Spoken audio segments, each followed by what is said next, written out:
कल हमने BSc first year में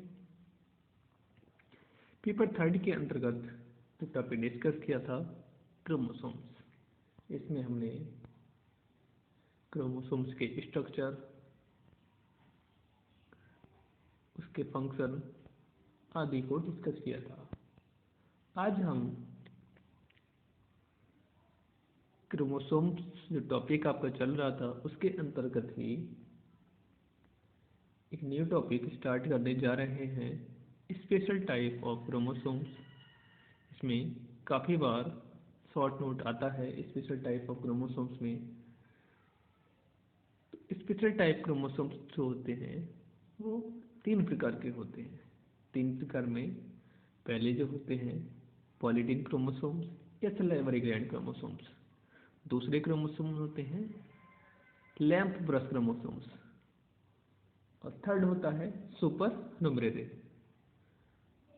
जो सलाइवरी ग्लैंड क्रोमोसोम्स या लैंप ब्रश क्रोमोसोम्स होते हैं इनको हम जाइंट क्रोमोसोम्स भी कहते हैं। जाइंट क्रोमोसोम से मतलब है इन क्रोमोसोम्स को हम अपनी आँखों से यानी विदाउट माइक्रोस्कोप देख सकते हैं। आसानी से विदाउट माइक्रोस्कोप देखे जा सकते हैं। तो बात करते हैं आपका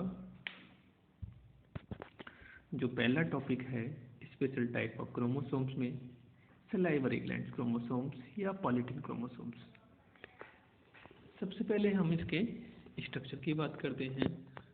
यानी जो पॉलीडीन क्रोमोसोम्स है उसका स्ट्रक्चर में आप ये देख रहे हैं, ये बैंड्स, 2 बैंड्स होते हैं और इनके बीच का जो पोर्शन होता है ये वाला, ये कहलाता है इंटरबैंड्स। नीचे की तरफ ये बाल्ब यानी रिंग्स बनती हैं, इसको पफ्स भी बोलते हैं। बाल्ब यानी रिंग्स इनको इसलिए बोला जाता है क्योंकि पॉलीडीन क्रोमोसोम्स की खोज जो की थी E.G. बाल्बियानी ने की थी, इसलिए इनको बाल्बियानी रिंग्स भी कहते हैं। अब बात करते हैं सलाइवरी ग्लैंड क्रोमोसोम्स या पॉलीडीन क्रोमोसोम्स की।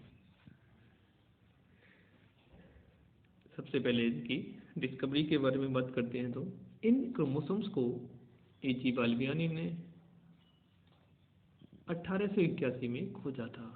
उन्होंने ही इन्हें सलाइवरी ग्लैंड्स क्रोमोसोम्स कहा था क्योंकि इन्हें सबसे पहले डिप्टेरस ऑर्डर की डिप्टेरन लार्वाe कायरोनोमस की सलाइवरी ग्लैंड सेल्स में देखे गए।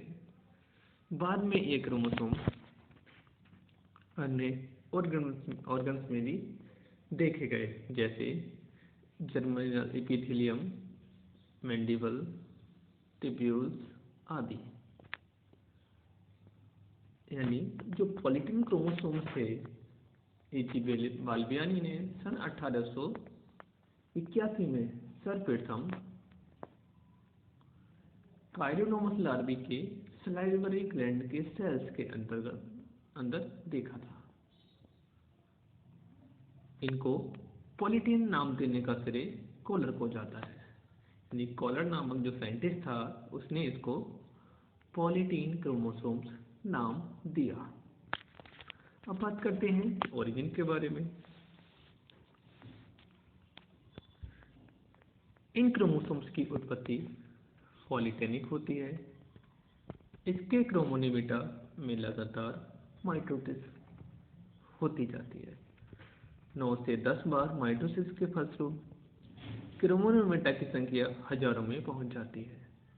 ये सभी स्ट्रैंड एक ही पेलिकल से बंधे रहते हैं, अर्थात यह मल्टी स्ट्रैंड होते हैं। इसलिए इनकी तुलना एक रस्सी के धागों में से की जा सकती है।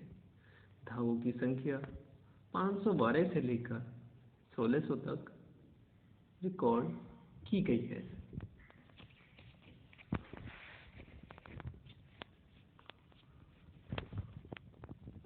और लगातार माइटोसिस की इस विधि को एंडोमाइटोसिस कहते हैं।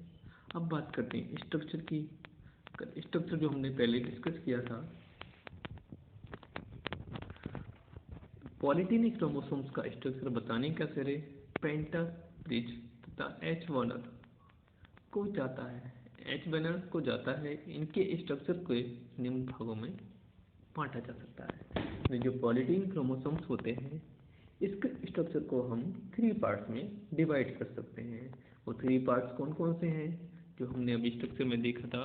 Bands, interbands and puffs. जो बल्बिनी रिंग्स थी वो पफ्स की फॉर्मेशन कहलाती हैं। बैंड्स जो कि डार्क स्टील लेने वाला पार्ट होता है। इंटरबैंड्स, दो बैंड्स के मध्य का जो पोर्शन होता है वो कहलाता है आपका इंटरबैंड्स। तो बात करते हैं सबसे पहले, जो पहला आपका टॉपिक है स्ट्रक्चर के अंतर्गत बैंड्स। बैंड्स क्रोमोसोम्स के डार्क स्टेन लेने वाले पार्ट्स होते हैं, क्योंकि हेट्रोक्रोमेटिन इनमें हेट्रोक्रोमेटिन पाया जाता है। यह फ्यूजन पॉजिटिव होते हैं। इनमें डीएनए तथा प्रोटीन की मात्रा अधिक होती है। इनके बैंड्स स्पेसिफिक होते हैं तथा क्रोमोसोम्स की मैपिंग में हेल्प करते हैं। बैंड्स इंडिविजुअल क्रोमोसोम्स के सहायक माने जा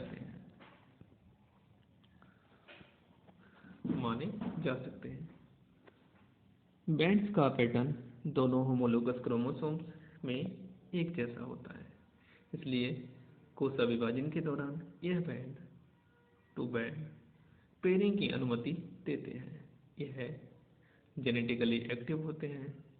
एक अनुमान के अनुसार ड्रोसोफिला के लार्वा में पॉलीटीन क्रोमोसोम्स की संख्या निश्चित होती है तथा उनमें बैंड्स की संख्या भी निश्चित तथा लगभग 5000 तक होती है।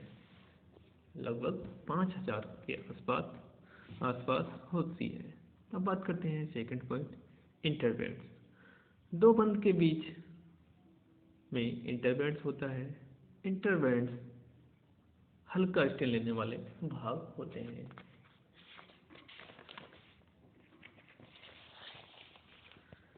इनमें जेनेटिक मटेरियल कम होता है। यह फ्यूजन नेगेटिव होते हैं। अब बात करते हैं third point, puffs and Balbiani ring.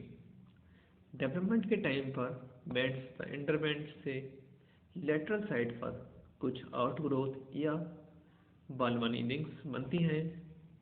इन्हीं रिंग्स के कारण पफ्स अपीयर हो जाते हैं। ऐसा माना जाता है कि पॉलीटीन क्रोमोसोम्स में जो पफ्स बनते हैं वे बड़ी साइज के रिंग से बनते हैं और क्रोमोनिमिटा की अनकॉइलिंग के कारण डेवलप होते हैं। पफ्स भी 4 प्रकार के होते हैं, जिनकी फॉर्मेशन को कंट्रोल करने के लिए स्पेसिफिक जीन होते हैं और ये निश्चित समय में ही बनते हैं। इनमें डीएनए एंड प्रोटीन के अतिरिक्त आरएनए की मात्रा भी पाई जाती है। पफ्स का सीधा संबंध क्रोमोसोम्स की मेटाबॉलिक एक्टिविटीज से होता है, क्योंकि इसमें आरएनए का कंस्ट्रक्शन अधिक होता है। अब हम बात करते हैं स्पेशल टाइप क्रोमोसोम्स में ही second type, lamp brush chromosomes. Lamp brush का मतलब है, सीधा सीधा इससे मतलब आ रहा है लैंप और ब्रश, ऐसे क्रोमोसोम्स जिनका साइज लैंप के ब्रश के समान, यानी जो लैंप की ब्रश चिमनी होती है उसको साफ करने के लिए जिस ब्रश का यूज करते हैं उससे इसका नाम दिया गया है। लैम्ब्रस क्रोमोसोम्स को जॉइंट क्रोमोसोम्स भी कहते हैं। यह सबसे बड़े क्रोमोसोम्स माने जाते हैं। ये इतने बड़े होते हैं कि इनको नेक्ड आइज से भी देखा जा सकता है। यह उन वर्टिब्रेट्स के ओसाइड्स न्यूक्लियस में भी पाए जाते हैं जिनके एग बड़े प्योकी होते हैं। इनकी बनावट ब्रश लाइक होने के कारण इन्हें लैम्ब्रस कहा गया। लैम्ब्रस क्रोमोसोम्स को सबसे पहले देखने का श्रेय फ्लेमिंग 1882 को जाता है। 1892 में न्यूकर्ट ने इन्हें लैम्ब्रस नाम दिया था। इन्हें गोल तथा कोलिन ने 1974 में इनका स्ट्रक्चर तथा फंक्शन विस्तार से बताया। अब बात करते हैं स्ट्रक्चर की। अगर स्ट्रक्चर की बात की जाए तो यह कुछ इस टाइप दिखते हैं। जैसा आप देख पा रहे हैं, ये पेयर्ड क्रोमोसोम्स, लेटरल लूप्स, अगर हम उसको ए वाला पोर्शन को हम हाईलाइट करके देखें तो इसमें इस टाइप की रचना दिखती है। ये थिन इंसर्शन, ये lateral loops axis, collection of messenger RNA, thick insertion. यह है आपका स्ट्रक्चर ऑफ लैम्प्रस क्रोमोसोम। जैसा लैम्प्रस होता है उसके समान इनकी रचना दिखती है, तो इसलिए इनको लैम्प्रस नाम दिया गया। अब बात करते हैं इसके स्ट्रक्चर की। एक लैम्प्रस क्रोमोसोम्स में 2 होमोलोगस क्रोमोसोम्स होते हैं जो कुछ एक ही पॉइंट पर एक दूसरे के कांटेक्ट में रहते हैं। प्रत्येक क्रोमोसोम्स 2 सिस्टर क्रोमेटिड्स का बना होता है जो एक दूसरे के साथ समानांतर होते हैं और मेन एक्सिस या क्रोमोसोमल एक्सिस बनाते हैं। इस एक्सिस में एक डार्क स्टैंड क्रोमोसोम्स का और एक लार्ज क्रोमेटिन लूप या लेटरल लूप होता है। मेन एक्सिस की बात करें तो क्रोमोसोमल एक्सिस तथा लूप